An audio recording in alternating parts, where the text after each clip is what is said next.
ಅದೇನ್ ಕಾಲ ಬಂತು ಏನೋ ಅಪ್ಪ. ಯಾಕಮ್ಮ, ಏನಾಯ್ತು?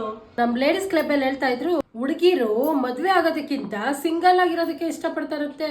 ಇನ್ನೊಂದ್ ಕಡೆ ಹುಡುಗರ್ಗೆ ಮದ್ವೆ ಆಗೋದಕ್ಕೆ ಹುಡುಗಿರೇ ಸಿಗ್ತಾ ಇಲ್ವಂತೆ. ಇದೇನ್ ವಿಚಿತ್ರವಾದ ಕತೆ ಅಲ್ವಾ?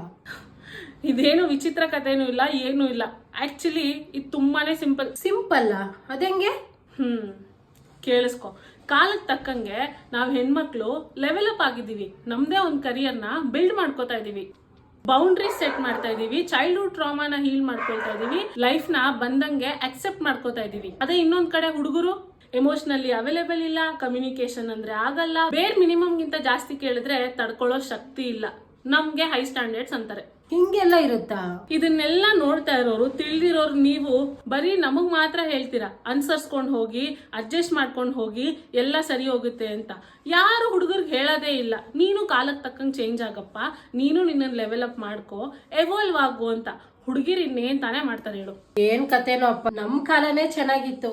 ಮನೇಲಿ ಮದ್ವೆ ಕೆಲ್ಸ ಎಲ್ಲ ನಡೀತಾ ಇದ್ರು, ನಮ್ದೇ ಮದ್ವೆ ಅಂತ ಗೊತ್ತಾಗ್ತಾನೆ ಇರ್ಲಿಲ್ಲ.